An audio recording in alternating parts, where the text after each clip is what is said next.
नमस्कार साथियों, स्वागत है आपका विपारा एजुकेशन पर। दोस्तों, ये मैं विश्वास कर सकता हूं कि अभी तक आपने हिंदी का पूरा सिलेबस कंप्लीट कर लिया होगा। और यदि आपने हिंदी का पूरा सिलेबस कंप्लीट कर लिया है साथियों, तो इन वीडियो को देखने का आपका फायदा क्या है। तो दोस्तों, मैं आपको दो तीन फायदे ऐसे बताने वाला हूं जिनसे दोस्तों आपकी परीक्षा में आपको बहुत सहायता मिलेगी। पहली बात तो 10 से 15 मिनट में हम एक चैप्टर का रिवीजन कर लेंगे। आज वर्णमाला से शुरुआत की है, तो 10 से 15 मिनट में दोस्तों आप वीडियो देखते देखते पूरी वर्णमाला का आप रिवीजन कर लेंगे। दूसरा फायदा यह है दोस्तों, एक दो ऐसी चीजें आपको नई प्राप्त हो जाएंगी जो शायद आप पहले से नहीं जानते थे, और हो सकता है दोस्तों एग्जाम में सवाल ही वहीं से आ जाए। और तीसरा जो सबसे बड़ा फायदा है दोस्तों, कम समय में हम जल्दी से तैयारी कैसे करें, तो उसका एक माध्यम होता है कि जहां ट्रिक लग सकती है वहां हम ट्रिक के माध्यम से तैयारी करें। तो दोस्तों, आज के वीडियो में मैं आपको एक ऐसी ट्रिक बता के चला जाऊंगा जहां ट्रिक की आवश्यकता है कि जिंदगी में आप दोस्तों हिंदी का कोई भी प्रश्न गलत करें, परंतु वर्णमाला का एक भी प्रश्न आप गलत नहीं करेंगे। बस आपसे गुजारिश है कि वीडियो को पूरा देखिए और कुछ मिनट आप मेरे साथ बने रहिए। तो सबसे पहले शुरुआत करते हैं दोस्तों वर्णमाला से। वर्णमाला में अब मैं रिवीजन करा रहा हूं आपको, ठीक है। आपको भी सोचना है कि हमने किस तरीके से तैयार किया है वर्णमाला को। तो वर्णमाला में सबसे पहले दोस्तों आपसे परिभाषा पूछी जाएगी, तो आप क्या कहेंगे? वर्णों के समूह को वर्णमाला कहते हैं? गलत हो जाएगा। वर्णों के व्यवस्थित समूह को वर्णमाला कहते हैं। तो व्यवस्थित शब्द को याद रखना है कि वर्णों के व्यवस्थित समूह को वर्णमाला कहते हैं। फिर दोस्तों वर्णमाला को हम दो भागों में मुख्यतः बांट के पढ़ते हैं, स्वर और व्यंजन। तो स्वर में जब आपसे परिभाषा पूछी जाए कि वे ध्वनियां क्या कहलाती हैं जो स्वतंत्र होती हैं, या स्वतंत्र रूप से बोले जाने वाली ध्वनियों को क्या कहते हैं, तो उन्हें कहते हैं स्वर। स्वतंत्र रूप से, स्वतंत्र का मतलब जो वर्ण दोस्तों बिना किसी अन्य वर्ण की सहायता के बोले जाते हैं, स्वर कहलाते हैं। यह दोस्तों स्वर की परिभाषा हो गई। उसके बाद में आपसे पूछा जाएगा कि व्यंजन की परिभाषा बताइए, तो दोस्तों ठीक इसका विपरीत हो जाएगा कि वे ध्वनियां जो स्वतंत्र नहीं होती हैं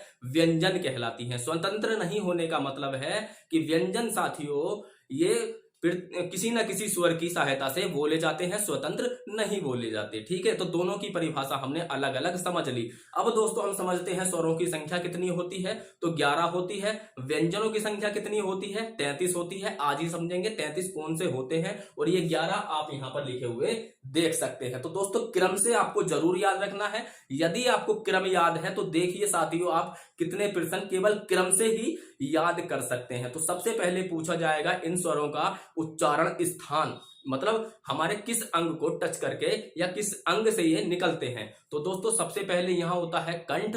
कंठ के ऊपर जब हम चलेंगे, जब ध्वनि कंठ से आगे बढ़ेगी तो ऊपर की एक छत आती है, ठीक है। उस ऊपर वाली छत का जो पिछला भाग है तालव्य, फिर दोस्तों अगला वाला जो हिस्सा है उसको मूर्धन्य कहते हैं, और उसके आगे दंत है, उसके आगे होठ है, फिर उसके ऊपर नाग है। तो ये क्रम होता है। तो क्रम यदि दोस्तों आपको उच्चारण स्थान का याद है और दोस्तों स्वरों का क्रम याद है, तो सारे सवाल आपके हल हो गए। देखिए सबसे पहले कंठ था, तो कंठ में दोस्तों सबसे पहले स्वर में क्या है? छोटा आ और बड़ा आ, तो ये कंठ ध्वनियां हो गई। फिर दोस्तों तालव्य था, तो ई तालव्य ध्वनियां हो गई। उसके बाद में दोस्तों मूर्धन्य में आप थोड़ा सा क्रम बिगाड़ दीजिएगा, आप कहिएगा री से ऋषि जो है वो दोस्तों मूर्धन्य हो गया। फिर आप क्रम में आ जाइए, ओष्ठ ध्वनि कौन सी है, तो आप कह देंगे ऊ है। दोनों ऊ, दोनों आ, दोनों ई, मैं दोनों संयुक्त रूप से बोल रहा हूं। कंठ हो गया दोनों आ, तालव्य हो गया दोनों ई, मूर्धन्य हो गया ऋषि, और ओष्ठ हो गया दोनों दोस्तों ऊ। अब दोस्तों कुछ दोस्तों संयुक्त स्वर होते हैं। कौन कैसे होते हैं देखिए जरा, इनके उच्चारण स्थान के नाम में ही छुपा है। जैसे कंठ तालव्य, तो कंठ तालव्य स्वर कौन सा है, तो इसको जांचने के लिए हम देखेंगे कंठ और तालव्य बोला गया है ना, तो कंठ से कौन सी ध्वनि निकलती है? आ, और तालव्य से कौन सी ध्वनि निकलती है? ई। इन दोनों को मिलाएंगे तो हो जाएगा ए और ए। तो इसका मतलब कंठ तालव्य ध्वनि कौन सी हो गई? ए और ए। ये दो स्वर हैं जो कंठ तालव्य हैं। दोनों दोस्तों ये दो अलग अलग स्वर से मिलकर बने हैं, इसलिए दोस्तों इन्हें हम संयुक्त स्वर भी कहते हैं। उसके बाद कंठोष्ठ, मतलब कंठ और ओष्ठ से जो स्वर निकलते हैं उन्हें कहते हैं ओ और ओ। अब दोस्तों ये भी दो अलग अलग उच्चारण स्थानों से निकल रहा है, मतलब दो स्वरों से बन रहा है। तो कंठ से होता है आ और ओष्ठ से होता है ऊ, तो कंठ और ओष्ठ दोनों को मिला देंगे ओ और ओ, तो कंठोष्ठ ध्वनियां हो गई दोस्तों ओ और बड़ा ओ, ठीक है। ये हो गया इनका उच्चारण स्थान। अब आप समझ गए दोस्तों इनको हम संयुक्त स्वर क्यों कहते हैं, क्योंकि ये दो अलग अलग स्वरों से मिलकर के बने हुए होते हैं। उसके बाद में दोस्तों दो होते हैं अयोगवाह। अयोगवाह की संख्या पूछी जाए आप बताएंगे दो, जिसमें से कि एक होता है अनुस्वर, एक होता है विसर्ग। अब दोस्तों इनका चिन्ह आप देखेंगे तो ये दोस्तों इसका प्रतीक है और ये विसर्ग का प्रतीक है। अब दोस्तों अयोगवाह क्यों कहते हैं, 2 सेकंड में समझ लेते हैं। देखिए अयोगवाह को यदि आप देखें तो एक है अयोग और दूसरा है वहा। अयोग का क्या मतलब हो गया, जो मिला हुआ ना हो। अयोग योग ना हो, है ना, अयोग तो जो मिला हुआ ना हो, जो योग में ना हो। और वहा का मतलब है बहाने वाला, यानी कि वे ध्वनियां ना तो स्वर में है ना ही व्यंजन में है, अयोग है, दोनों के योग में नहीं है, लेकिन वो किसी ना किसी अर्थ को बहाती हैं, इसलिए दोस्तों उनको कहते हैं अयोग वहा। तो ना ये स्वर है ना ये व्यंजन है। स्वर क्यों नहीं है, क्योंकि स्वर की भाषा परिभाषा में अभी आपने पढ़ा कि वे स्वर स्वतंत्र होते हैं, बिना किसी की सहायता के बोले जाते हैं। लेकिन जब इसके आप टुकड़े करेंगे तो दोस्तों आप कुछ इस प्रकार से पढ़ेंगे, है ना, तो छोटा आ इसमें शामिल है, तो इसलिए दोस्तों ये स्वर नहीं है, क्योंकि स्वतंत्र नहीं है, दो अलग अलग स्वरों से मिलकर के बना है। वैसे ही आप विसर्ग को देखेंगे तो दोस्तों इसमें भी यही रूप आप पाएंगे, तो स्वर नहीं है क्योंकि ये स्वतंत्र नहीं है। अब दोस्तों ये व्यंजन क्यों नहीं है, व्यंजन तो सहायता से बनते हैं स्वर की, और ये भी स्वर की सहायता से बना है। लेकिन दोस्तों इसका कारण ये है कि जब हम व्यंजन का निर्माण करते हैं तो स्वर उसके अंत में आता है। जैसे हमने लिखा का, अब इसका दोस्तों विच्छेद हम करेंगे तो इसको हम लिखेंगे का, और दोस्तों इस प्रकार से का के नीचे हलंत और आ, यानी कि स्वर बाद में शामिल होता है व्यंजन के, लेकिन आप यहां पर देखेंगे स्वर पहले शामिल है, तो क्रम उल्टा है, इसलिए ये व्यंजन नहीं है। अब दोस्तों जो ये अनुस्वर है, जिसको आप अंग की बिंदी भी कहते हैं, ये दोस्तों तत्सम शब्दों में प्रयोग में होता है, और दोस्तों व्यंजन के जो स्पर्शी व्यंजन उनका जो 5वां वर्ण होता है उस जगह भी ये प्रयोग होता है, अभी समझेंगे कुछ देर में। अब दोस्तों आपसे पूछा जाएगा मूल स्वर बताइए, आधार स्वर बताइए या हर्ष स्वर बताइए। तो दोस्तों मूल स्वर, आधार स्वर या हर्ष स्वर, हो सकता है आपने आधार पहली बार पढ़ा हो, इसलिए मैं कह रहा था ध्यान से पढ़िएगा। तो इनकी संख्या पूछी जाए 4 बताएंगे, और दोस्तों सिंबल पूछे जाए तो ये है छोटा, छोटी, छोटा वो, री से ऋषि। उसके बाद आपसे पूछा जाएगा दीर्घ स्वर, तो दीर्घ स्वर में दोस्तों जो मुख्य आपको याद रखना है 3 ये। लेकिन दोस्तों यदि ऑप्शन में 7 हो तो 7 आप लगाइएगा, क्योंकि ये भी दीर्घ स्वर ही आ जाते हैं। लेकिन साथियों आपसे पूछा जाए संयुक्त स्वर, तो जैसा कि मैंने बताया, और मैंने बताया भी ये किस प्रकार से संयुक्त होते हैं, तो संयुक्त स्वर भी 4 हो जाते हैं, छोटा ए, छोटा बड़ा ए, छोटा ओ और बड़ा ओ, तो ये हो जाते हैं दोस्तों आपके संयुक्त स्वर। तो इस प्रकार से आप इनको याद कर सकते हैं। अब दोस्तों पूछा जाएगा आपसे कि जीव के आधार पर वर्गीकरण बताइए, जीव के आधार पर। तो जीव के आधार पर जब आप देखेंगे दोस्तों, तो जीव के 3 हिस्से में हम बांट लेते हैं। जीव के अगले हिस्से से बोले जाएंगे अग्रस्वर। ये कौन से होते हैं दोस्तों, अग्रस्वर की अगर हम बात करें तो दोस्तों ई, ए और ए, ये होते हैं दोस्तों अग्रस्वर, जो जीव के अगले हिस्से से बोले जाते हैं। लेकिन मोस्टली जो आपसे पूछा जाता है वो पूछा जाता है मध्य स्वर, यानी कि जो जीव के मध्य भाग से बोला जाता है वो सिर्फ एक है, छोटा आ। अब दोस्तों पूछा जाएगा आपसे पश्च स्वर, यानी कि जो जीभ के पिछले भाग से बोला जाता है, तो दोस्तों इनको छोड़ करके जो भी बचा वो सब कहां आ जाएगा, वो दोस्तों पश्च स्वर में आ जाएगा। जैसे बड़ा आ हो गया दोस्तों, ऊ हो गया, ऊ हो गया, और उसके बाद में क्या क्या बचा, ओ बचा और बड़ा ओ बचा। तो ये सारे क्या हो जाएंगे, ये हमारे पश्च स्वर हो जाएंगे। तो इस प्रकार से दोस्तों आपने देखा कि स्वर आपने कंप्लीट कर लिए। और अब दोस्तों आप सोच रहे होंगे विवर्त नहीं बताया, संवृत नहीं बताया, तो वहां पे बहुत ज्यादा सवाल नहीं पूछा जाता है, इसलिए मैंने उसको यहाँ पर शामिल नहीं किया है। स्वर से सिर्फ इतना ही पूछा जाएगा जितना मैंने बता दिया। तो दोस्तों 8 मिनट में ये आपके स्वर कंप्लीट हो गए। अब कुछ ही देर में दोस्तों हम व्यंजन को भी कंप्लीट कर लेंगे। तो चलिए दोस्तों चलते हैं आगे। तो चलिए दोस्तों व्यंजनों की शुरुआत करते हैं। सबसे पहले देखते हैं स्पर्शी व्यंजन। तो दोस्तों इन्हें हम कहेंगे स्पर्शी व्यंजन। ये जो दोस्तों आप देख रहे हैं 5 अलग अलग दोस्तों खंड आप देख रहे होंगे, कंठ, तालव्य, मूर्धा, दंत और ओष्ठ। तो इसको हम कहेंगे दोस्तों स्पर्श व्यंजन। तो स्पर्श व्यंजनों की संख्या कितनी होती है, 25, क्योंकि आप देखेंगे प्रत्येक वर्ग में 5 वर्ण है और दोस्तों वर्ग भी 5 ही हैं, तो 25 हो गए आपके स्पर्शी व्यंजन। तो इनको हम कहेंगे स्पर्शी व्यंजन। अब दोस्तों इसमें क्या होगा, प्रत्येक वर्ग का पहला जो होगा अघोष होगा, और प्रत्येक वर्ग का दूसरा जो होगा वो भी अघोष होगा। बाकी तीनों के बाद में क्या होंगे, सघोष होंगे। ये आप यहाँ पर लिखा हुआ देख सकते हैं। अब दोस्तों पहला, तीसरा और 5वां ये होते हैं अल्प प्राण, दूसरा और चौथा दूसरा और चौथा ये होते हैं महाप्राण। अब साथियों इतना आपको समझ में आ गया तो एक बात और मैं आपको यहां पर बता दूं, जितने भी स्वर हमने अभी पढ़े हैं सभी के सभी साथियों क्या होते हैं, सभी के सभी अल्प प्राण सघोष होते हैं, अल्प प्राण भी होते हैं सघोष भी होते हैं, ठीक है। और ये दोस्तों इनका उच्चारण स्थान आप क्रम में याद रख सकते हैं, लेकिन यदि ये भूल जाए तो एक ट्रिक हमेशा याद रखिएगा, यदि ये क्रम भूल जाए का वर्ग चा वर्ग टा वर्ग ता वर्ग पा वर्ग, तो एक ट्रिक याद रहेगा जिसको हम कहते हैं कचोटता प्यार। कै चे टे ता कचोटता, पा से प्यार, कचोटता प्यार, का चा टा ता और पा, का चा टा ता पा, ये वर्ग है तो इससे आप याद रख लेंगे कचोटता प्यार। अब दोस्तों ये तो आपने इनका याद कर लिया, क्या याद कर लिया आपने, आपने कर लिया इनका उच्चारण स्थान। अंतिम जो प्रत्येक वर्ग का अंतिम वर्ण होता है वो होता है नासिकीय या दोस्तों अनुनासिक।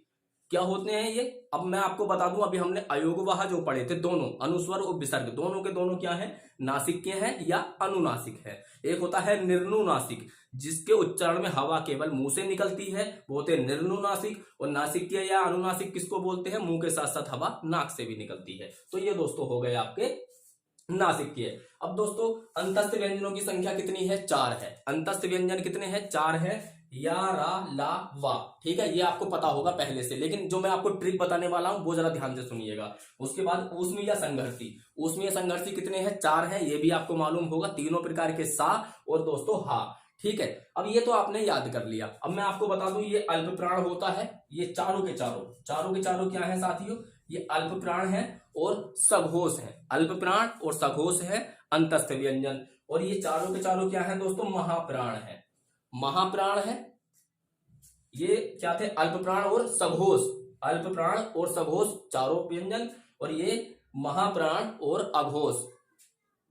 तो ये क्या है साथियों, ये हो गए महाप्राण और अघोष, महाप्राण और अघोष। लेकिन चारों के चारों महाप्राण तो हैं, ये तीन जो है तीनों सा ये है दोस्तों अघोष, और दोस्तों एकमात्र हा जो है ये कहलाएगा आपका सघोष, ठीक है। ये महाप्राण होने के साथ साथ सघोष भी है, ये महाप्राण होने के साथ साथ अघोष है, लेकिन ऊपर के ये दोस्तों अघोष होने के साथ साथ सघोष है, ठीक है। इतना आप याद रखेंगे। ला को क्या बोलते हैं दोस्तों, पार्श्विक व्यंजन, पार्श्विक व्यंजन आपसे पूछा जाएगा, ला बताएंगे।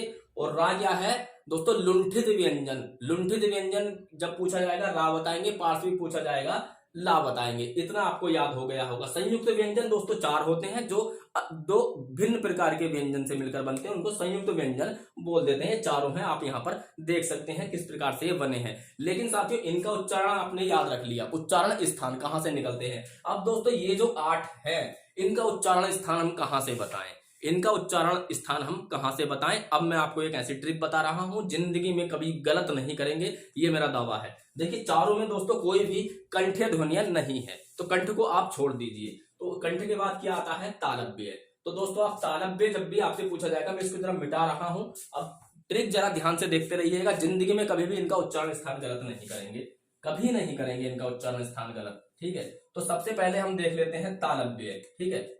तालव्य में जब आप जाएंगे दोस्तों तो एक ट्रिक याद रखना, यस सर, यस सर, ठीक है। तो सर छोड़ दीजिए, यस लिख लीजिए, यस, तालव्य यस, तालव्य यस। तो या और सा ये क्या हो गया दोस्तों, तालव्य। अब दोस्तों एक होता है तुम्हारा बत्सर्य, बत्सर्य व्यंजन होता है साथियों। बत्सर्य किसको बोलते हैं, बत्सर्य होता है दंतमूल और मसूड़ा, बत्सर्य, ठीक है।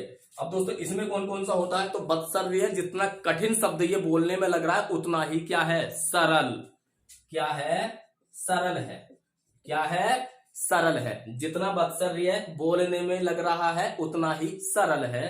तो क्या हो गया, सा रा और ला। तो दोस्तों 5 आपके हो गए समाप्त, सा रा और ला। उसके बाद दोस्तों बचा आपका मूर्धन्य। तो मूर्धन्य में जरा आप याद करिए दोस्तों, स्वर जब आप पढ़ रहे थे री से, री सी था तो सा ही आएगा इसमें, है ना। मूर्धन्य जब हमने स्वर में पढ़ा था तो क्या था, री से ऋषि था, तो इसमें भी सा आएगा। लेकिन कौन सा सा आएगा, ये जिसको आप दोस्तों षटकोण वाला जो सा है ये इसमें आ जाएगा। 6 आपके कंप्लीट हो गए।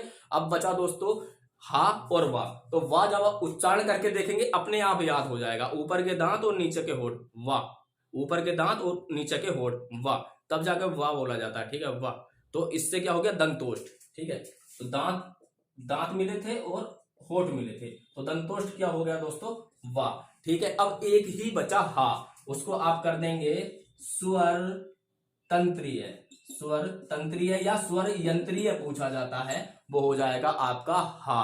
तो दोस्तों ये आपका हो गया इनका उच्चारण स्थान। अब दोस्तों आगत व्यंजन आपसे पूछे जाते हैं, दो उनकी संख्या है, याद रखिएगा, फा और जा, मतलब जिनके नीचे नुक्ता लग जाए, नुक्ता जो फारसी में आते हैं, इनको कहते हैं आगत व्यंजन। अब दोस्तों इन दो के नीचे यदि आप ये बिंदी लगा दें तो अब ये दोनों अड़ा हो गए, ये लड़ाई ये पढ़ाई, ये लड़ाई ये पढ़ाई। तो दोस्तों इन दोनों को हम क्या कह देंगे, उक्षिप्त व्यंजन या द्विगुण व्यंजन, उक्षिप्त व्यंजन या द्विगुण व्यंजन, ये हो जाएंगे दोनों। ठीक है, इतना आपसे याद हो गया। अब दोस्तों देख लेते हैं कि ये स्वर वो व्यंजन की संख्या 33 कैसे है। भाई कुल तो वर्ण हमारे कितने हैं, कुल वर्ण है 52, स्वरों की संख्या कितनी है 11, स्वरों की संख्या कितनी है 11। और दोस्तों इन दोनों को यदि आप ऐड करेंगे तो कितना हो जाएगा 44। लेकिन वर्ण कितने होते हैं, वर्ण होते हैं दोस्तों 52। तो ये वाकी के कहाँ गए, तो देखिए जरा साथियों, 25 हमने स्पर्श व्यंजन पढ़े, अभी स्पर्श व्यंजन कितने पढ़े 25। उसके बाद में साथियों हमने 4 पढ़े थे अंतस्थ व्यंजन, और 4 पढ़े थे हमने संघर्षी व्यंजन या ऊष्म व्यंजन। ठीक है, इनको आप जरा जोड़ेंगे तो कितना हो जाएगा 33। बस दोस्तों इन्हीं को मिलाकर के हम क्या कहते हैं कि 33 व्यंजन है। क्योंकि इसके बाद दोस्तों जो जैसे आपने दो क्या देखे अभी, द्विगुण या उक्षिप्त, तो वो दोस्तों स्पर्श से ही बनते हैं, स्पर्शी व्यंजन से ही बनते हैं। डा और डा के नीचे आप बिंदी लगाते हैं तो अड़ा खाली हो जाता है, पढ़ाई वाला एक लड़ाई वाला। तो 2 हो गए साथियों आपके क्या, ये उक्षिप्त व्यंजन या द्विगुण व्यंजन इसको आप कह लीजिए। और 4 आपके क्या थे, आपने अभी देखे 4 थे आपके ये व्यंजन जिनको हम संयुक्त व्यंजन कहते हैं। तो 4 ये हो गया साथियों। तो कितना हो गया 4 2 6, 4 2 6 और 3 दोस्तों कितना हो गया 9 और 39, ये हो गया 39। ठीक है, अब इसमें 11 स्वर आप जोड़ेंगे कितना हो जाएगा दोस्तों 50। कितना हो गया 50। 2 और कहाँ गए, 2 और कहाँ गए, तो याद करिए अयोग वहा आपने पढ़े हैं 2, अयोग वहां आपने पढ़े हैं 2। तो कुल मिलाकर संख्या कितनी हो गई 52। तो इस प्रकार से दोस्तों ये 33 व्यंजन हमारे हो जाते हैं। दोस्तों इससे ज्यादा आपकी परीक्षा में शायद नहीं पूछा जाएगा। उम्मीद करते हैं आपकी क्लास आपको पसंद आएगी और इसका पूरा रिवीजन भी आपने कर लिया होगा। और दोस्तों जितने भी सवाल हैं आप लगा करके देख लिए, एक भी गलत नहीं होगा। तो ये सीरीज दोस्तों कंटिन्यू चलती रहेगी। आपसे निवेदन है कि आप चैनल को सब्सक्राइब कर लें, वीडियो अगर पसंद आया तो लाइक कर दें और अपने सुझाव हमारे कमेंट बॉक्स में अवश्य दें। तो चलिए दोस्तों मिलते हैं अगले वीडियो में, तब तक के लिए नमस्कार।